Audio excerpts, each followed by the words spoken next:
A Rússia intensificou os ataques contra a Ucrânia nesta semana. Os russos lançaram mísseis que atingiram a maior refinaria de petróleo do país. Segundo a agência de notícias Reuters, o país aumentou os ataques terrestres no sul e no leste da Ucrânia nas últimas semanas. Uma grande ofensiva russa pode acontecer em breve, conforme o aniversário de um ano da guerra se aproximar.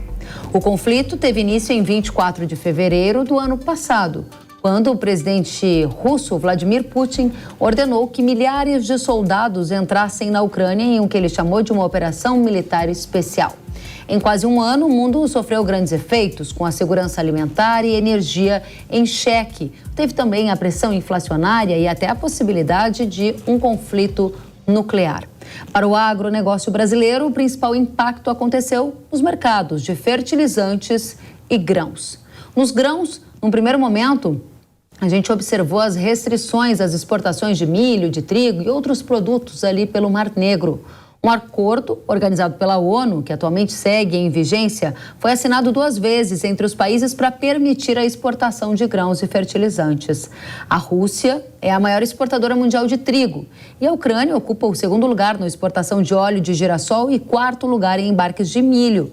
Já nos fertilizantes, além do receio de abastecimento, pois o Brasil importa grande volume da Rússia, vemos o efeito da alta de preços gerada pela valorização do gás natural na Europa. Isso tudo para fazer apenas um resumo, porque esse ano foi cheio de altos e baixos na questão dos impactos da guerra para o agro. Para tratar de tudo isso e entender o que vem por aí, a gente vai receber um time de peso. Pedro Costa Júnior, professor de Relações Internacionais, seja muito bem-vindo ao Hora H do Agro. Obrigado, Kellen. Satisfação. Da mesma forma, Carlos Cogo, sócio-diretor da Cogo Inteligência em Agronegócio, seja muito bem-vindo. Muito obrigado e saudações a todos os participantes também. Obrigada, Cogo. Jefferson Souza, analista de fertilizantes da Greenvest Commodities, seja muito bem-vindo. Prazer em falar contigo novamente com os demais colegas. Muito obrigada. Vamos começar com você, Pedro, que é um estudioso da geopolítica. Esse um ano de guerra pode marcar um novo momento para a guerra na Ucrânia? Vai escalar? A gente vai para um novo patamar? Veja bem, Kellen, satisfação também ao Jefferson e ao Carlos. A minha tese é que essa guerra ela precisa ser entendida em 20 dias antes da guerra. Né? O que aconteceu 20 dias há um ano atrás, antes dessa guerra, no dia 4 de fevereiro? No dia 4 de fevereiro, a Rússia e a China assinaram um documento. Esse documento foi muito mal repercutido do ponto de vista das relações internacionais aqui no Brasil e na América Latina como um todo. Esse documento foi assinado no dia 4 de fevereiro do ano passado, portanto, fazendo o ano agora também, 20 dias antes da guerra. Ele foi assinado por Putin e Xi Jinping. Foi o primeiro dia das Olimpíadas de Inverno em Pequim. O Putin vai a Xi Jinping, é a primeira viagem dele pós-pandemia. Há uma foto emblemática, né, as bandeiras russas, as bandeiras chinesas, um aperto de mãos ali. E esse documento é conhecido como uma parceria sem limites, ou uma aliança sem limites, como foi traduzido aqui no Brasil, entre Rússia e China. E ali eles declaram uma parceria estratégica, geoeconômica e geopolítica que não tem precedentes nas relações internacionais, na história das relações internacionais recentes. 20 dias depois começa a guerra. Então, claramente, essa guerra seria uma guerra longa, seria uma guerra que envolveria proporções, eu diria, tectônicas, né, como nós temos visto, e uma guerra que vai muito além da Rússia e da Ucrânia. É uma guerra que divide de um lado a OTAN, divide de um lado o G7, os Estados Unidos, o que a gente chama de Ocidente, e de outro lado a Rússia, subsidiada, digamos, pela China e pela Eurásia, e ela acontece no palco de teatro, digamos assim, da Ucrânia. Mas eu diria que, como eu disse desde o início, né, que essa guerra deve ser uma guerra longa, que deve se intensificar, né? Há 2 sinais claros disso. A OTAN está vendo mais equipamentos do lado do Ocidente e a Rússia está preparando mais uma ofensiva agora para o mês de março e abril. Então você está prevendo uma escalada da guerra depois desse 1 ano. Obrigada, Pedro. E a partir daqui eu passo para você, Kogo. Uma escalada da guerra geraria que tipo de efeitos para quem trabalha com agro, na sua opinião? Mais desafios ou oportunidades? Você trabalha com o cenário de uma escalada também, Kogo? Ainda que ela não ocorresse, né, os efeitos para o agronegócio brasileiro eles já aconteceriam de qualquer forma, porque a gente tem que destacar, né, que de qualquer forma as instalações de estocagem, terminais portuários, situação de escoamento interno, de armazenagem interna, ferrovias, etc., está totalmente comprometida, e isso já compromete o desempenho da safra 22-23, agora colhida em 23, da Ucrânia. Queda bastante grande na produção de milho e na exportação. A exportação deve cair para 20 milhões de toneladas e, no caso do trigo, também deve ficar bastante reduzida para casa de uns 13 milhões de toneladas. Então, as oportunidades que já estavam abertas desde o ano passado nos mercados de milho, onde o Brasil acabou assumindo esse ano, né, a primeira colocação como exportador global, ultrapassando os Estados Unidos e abocanhando também uma parte que era mercado da Ucrânia de vendas para o mercado chinês. E ainda, no caso do mercado de trigo, o Brasil também acabou sendo beneficiado, ampliando a área e ampliando até mesmo as exportações, né, que chegaram a mais de 3,1 milhões de toneladas. E lembrando também que um terceiro produto diretamente beneficiado foi o frango brasileiro. Pauta agora toda essa polêmica da gripe aviária, né? Mas o frango brasileiro também ganhou mercado, bateu o recorde de exportação, já que a Ucrânia também era um supridor do bloco europeu. Então você acredita que os efeitos que teriam que acontecer já aconteceram? Não, ainda que não houvesse a escalada da guerra, esses efeitos vão perdurar e vão se ampliar em 2023. Vão perdurar e se ampliar em 2023 pelo simples fato, me perdoem aqui pela expressão, sim, da continuidade da guerra. Claro, e pela questão de tempo longo ainda a ser recuperado a infraestrutura, né, ucraniana, que não vai acontecer 1 ou 2, 3 meses depois que ainda encerrada a guerra, coisa que está fora do horizonte nesse momento, está fora do radar. Então, ainda que ela acabasse essa guerra, supondo em junho ou julho, levaria talvez mais de 1 ano para reparar a infraestrutura ucraniana. Então, esses efeitos podem perdurar por todo o ano de 23 e ainda pode estender para 2024, ou a perder de vista. Muito bem, obrigada, Carlos Kogo. Jefferson, chegamos na sua área de fertilizantes. O que vai acontecer com o mercado de fertilizantes, com a continuidade da guerra ou ainda com uma escalada a partir agora desse novo momento que a gente vai completar 1 ano de conflito entre Rússia e Ucrânia? O cenário hoje é muito diferente do que nós tínhamos lá quando nós conversávamos no mês de janeiro, mês de fevereiro. Hoje o mercado, de uma certa forma, ele se acostumou a negociar com os russos o fertilizante. Ano passado nós importamos mais ou menos 38 milhões de toneladas, dos quais 20% vieram da Rússia. Ou seja, nós praticamente não mudamos essa comercialização com a Rússia do fertilizante. Nós continuamos comprando cloreto, MAP, ureia normalmente. Quando a guerra estourou, me recordo muito bem, nós conversávamos que a Rússia poderia parar de exportar. E ela não fez isso, sobretudo para o Brasil. Os demais países, obviamente, reduziram. Ela reduziu a participação em outros lugares, etc. Agora, para nós aqui no Brasil, nós continuamos negociando normalmente com a Rússia. Eu, particularmente, acho que o pior ele ficou para trás. É claro que se a guerra ela tomar uma proporção muito maior do que nós estamos observando, aí é uma outra história. Mas nessa conjuntura, eu acho que o mercado de fertilizantes ele se acostumou a negociar com esses países considerados sancionados. E eu não estou falando só da Rússia, mas da Bielorrússia, do Irã e etc. Então, a falta de fertilizantes no Brasil, ano passado, ela não ocorreu e o cenário foi totalmente o oposto do que o mercado imaginava. Nós terminamos o ano de 2022 com o maior estoque de passagem da história de fertilizantes aqui no Brasil. Nós não temos o número oficial, mas é algo na casa de 9, 10 milhões de toneladas. Ou seja, aquele grande problema que nós tínhamos em fevereiro, ele ficou para trás. Agora é um novo ano, nós começamos mais otimistas em relação à Rússia, em relação à exportação, do que no ano passado. Muito bem, risco de faltar fertilizante, você está dizendo que não tem, e risco de voltar a ver aqueles preços historicamente altos que a gente viu em 2022 também está descartado, porque o preço do fertilizante caiu bastante. Sem dúvida, eu particularmente hoje sou cético para um preço muito elevado, Kellen. Não acredito que isso vai acontecer nesses próximos meses. Eu acho que nós estamos tendendo ainda para uma correção mais de baixa do que uma correção de alta. É claro, a Rússia é importante, ela é muito importante, todos nós sabemos. Mas o Brasil nunca parou de negociar, essa é a realidade. Nós nunca paramos de negociar com os russos e nós continuamos em 2023. É claro que se a guerra realmente tomar uma proporção muito grande e o mundo inteiro ficar acompanhando e se perguntando o que vai acontecer, pode ser uma outra história, mas eu não vejo isso agora. Para o fertilizante não encaro como um problema.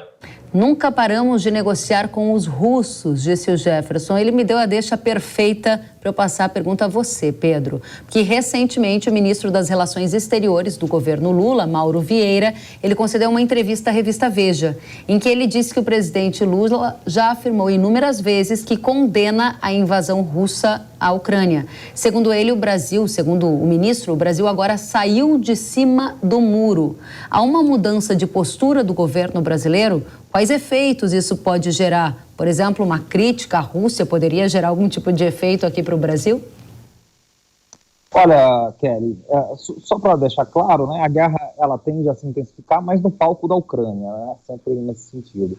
Com relação ao governo brasileiro, houve essa entrevista do ministro, do chanceler, né, o ministro das Relações Exteriores, o Mauro Vieira, mas a postura do atual presidente Lula, né, ela é a mesma, independente do que o Mauro Vieira disse, né? E do assessor especial de Relações Internacionais também, o ex-ministro e ex-chanceler, o Celso Amorim. Ele, presidente Lula, falam mais ou menos na mesma linha, e desde, digamos que Lula era candidato, numa clássica revista dele para a revista Time, e depois, quando ele recebeu o Hora dos Shows aqui, né, e foi pressionado a mandar munições brasileiras para poder, digamos, entrar na guerra, e depois quando ele foi para a Casa Branca agora, foi recebido pelo Joe Biden, também foi pressionado pelos norte-americanos para entrar na guerra, a postura do presidente Lula é a mesma, né? Quer dizer, o Brasil ele tem uma neutralidade estratégica. Né? O Brasil ele não quer saber de guerra, ele quer saber de paz. O Brasil não vai entrar em nenhuma guerra. Né? Ademais, o Lula tem boas relações com Putin. Né? Assim como o ex-presidente Bolsonaro, o presidente Lula também tem boas relações com o presidente Putin. Ao mesmo tempo que o Lula, portanto, o presidente Lula, ele condena a invasão ucraniana, que é a postura oficial do Itamaraty, que é respeitar a soberania dos outros países e a autodeterminação dos povos. Ele também faz críticas duras ao Zelensky, que é uma postura, digamos, diferente do que o Ocidente faz, que é um acolhimento muito forte, né, à figura do Zelensky. Então, o presidente Lula tem essa característica. Né? Eu diria que um ponto importante também é que o Brasil tem uma relação com a Rússia dentro dos BRICS. Hoje nós temos a presidência do Banco dos BRICS, que vai até 2025, e em 2025 nós vamos liderar o bloco dos BRICS. E, portanto, também nós temos relações com a Rússia também dentro do bloco. Muito bem, então não há um risco da gente sofrer algum tipo de represália por uma mudança na diplomacia, nessa relação. Mantemos a nossa neutralidade e você não enxerga que isso teria algum efeito colateral. Eu entendi bem, era isto, Pedro? Sem dúvida nenhuma, Keren, exatamente. Você traduziu muito bem o que eu tentei explicar aqui em alguns minutos. Muito obrigada a você pelos esclarecimentos. E aí, Kogo, a gente chega num outro lugar na conversa com você, porque desde que a guerra começou, houve uma grande preocupação sobre essa semipresença da Ucrânia, que é um grande produtor de grãos no mercado global. Aí veio um acordo de grãos que foi renovado e que agora tem a expectativa de expirar em março, ou seja, deixar de valer esse acordo que dá condições para a Ucrânia seguir exportando um pouco dos seus produtos que ainda produz. Nós vamos ver uma renovação desse acordo do Mar Negro? Quais os efeitos para preços no Brasil, na sua avaliação? É possível que haja renovação, até pelo fato de que já não é a primeira, vai ser mais do que a segunda e segue em frente. A Rússia não está querendo arrumar mais encrenca no sentido de também sofrer mais sanções, né? Já que a União Europeia está voltando a ampliar sanções sobre a Rússia, tentando apertar um pouco mais o governo russo. Então é possível que o acordo esteja renovado, mas ainda que renovado o acordo, que é o que está no radar realmente, a produção ucraniana já está começando a ser estimada pelos organismos tanto do Hemisfério Norte, Estados Unidos, por exemplo, como a própria OMC e o próprio governo ucraniano estimam, por exemplo, a produção de milho entre 25 a 27 milhões de toneladas nessa nova safra. No ano passado foi 42 milhões de toneladas, uma queda muito grande. Trigo, 21 milhões de toneladas, no ano passado foi 33 milhões, eles perdem 21%, uma grande perda de participação, principalmente na exportação.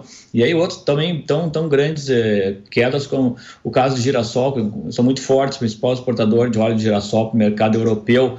10 milhões de toneladas de safra contra 17,5 ano passado, 28% de queda. Cevada, mesma coisa, canola também, e até mesmo soja também deve reduzir a produção da Ucrânia. Então, os abalos na produção já estão retratados aí nas projeções, e as exportações estão projetadas entre 30% a 35% no total dos grãos, a menos em 2023 do que foi realizado em 2022, que já estavam, lembrando, impactadas também já pela guerra. Então, se comparar com 2021, é bem mais que 35%, chega a quase 50%.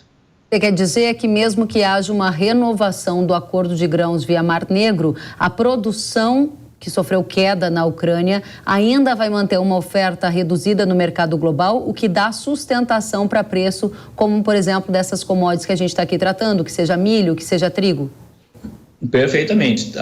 Mesmo considerando que as commodities já estão devolvendo ganhos adquiridos ao longo da pandemia e no decurso da guerra, ao longo curso da guerra, você ainda tem preços de milho em torno de 30% acima da média histórica para contratos de 2023 e para contratos de 2024, 20% ainda acima da média histórica, ainda na casa dos 5,80 a 6 dólares por bushel. E trigo é a mesma coisa.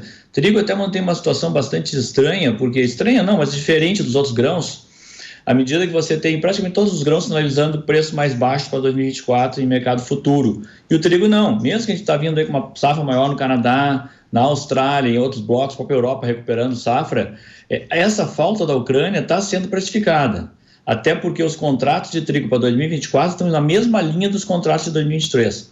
Fora todo o otimismo que o mercado tem com a recuperação da oferta, ou seja, o mercado está lendo ainda dificuldades no suprimento global de trigo. Lembra, é a commodity mais importante em termos de abastecimento de consumo alimentar global e provedora de 20% das calorias globais. Excelente, obrigada, Carlos Cogo. Jefferson, a gente estava aqui falando sobre a posição do Brasil nessa questão da guerra da Ucrânia. O Pedro já nos disse que entende que mantemos uma posição de neutralidade e eu perguntava se havia algum risco, de mudança nessa posição de neutralidade afetar os nossos negócios com nossos países como fornecedores de fertilizantes, que é a Rússia. Nesse momento, se você tiver que eleger, Jefferson, o grande risco do mercado de fertilizantes em 2023, ele está ou não associado à guerra e qual risco é este?